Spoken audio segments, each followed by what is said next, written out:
ഞാൻ രേഖ. എൻ്റെ കുക്കിംഗ് ചാനലിലേക്ക് എല്ലാവർക്കും സ്വാഗതം. ഇന്നത്തെ എൻ്റെ റെസിപ്പി ഒരു ചക്കപ്പുഴുക്കാണ്.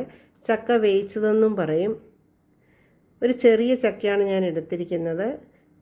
അരിഞ്ഞു വന്നപ്പോൾ ഏകദേശം ഈ ചെറിയ ഉരുളി നിറയുണ്ട്.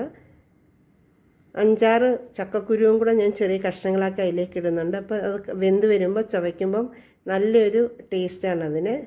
അതിലേക്ക് 1/2 ടീസ്പൂൺ മഞ്ഞൾപ്പൊടിയും 1 ടീസ്പൂൺ വെളിച്ചെണ്ണയും 1 കപ്പ് തിളപ്പിച്ച വെള്ളം, ആവശ്യത്തിന് ഉപ്പും കറിവേപ്പിലയും ചേർത്ത് ലോ ഫ്ലെയിമിലാണ് ഞാൻ വേവിക്കാൻ വെച്ചത്. കാരണം ഉരുളിയും കൂടെ ആയതുകൊണ്ട് നല്ല ചൂടാണ്, വേഗം അടുക്കി പിടിക്കും. ഇനി നമുക്കതിലേക്ക് അരപ്പ് തയ്യാറാക്കാം. ഒരു തേങ്ങ ചിരണ്ടി എടുത്തിട്ടുണ്ട്. കാരണം ചക്കയ്ക്ക് നന്നായിട്ട് തേങ്ങ വേണം.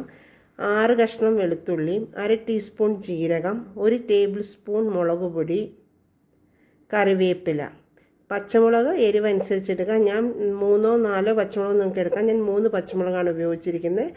നന്നായിട്ട് ഞാൻ ചതച്ചെടുത്തിട്ടുണ്ട്.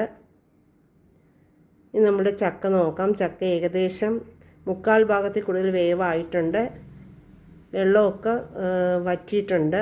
ഇനി അതിലേക്ക് നമ്മൾ ഈ അരപ്പ് ഇട്ട് കൊടുത്തു. അതിലേക്ക് ഒരു 1/2 കപ്പ് തിളപ്പിച്ച വെള്ളം കൂടെ ചേർക്കുന്നുണ്ട്.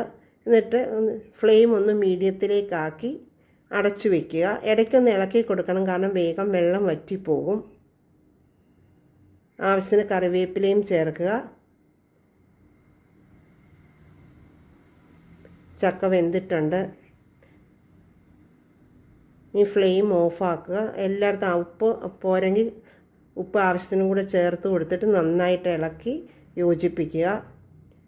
വാങ്ങി വെച്ചിട്ട് അതിലേക്ക് വീണ്ടും കറിവേപ്പിലയും 1 ടീസ്പൂൺ വെളിച്ചെണ്ണയും കൂടെ ചേർക്കുക. Thank you.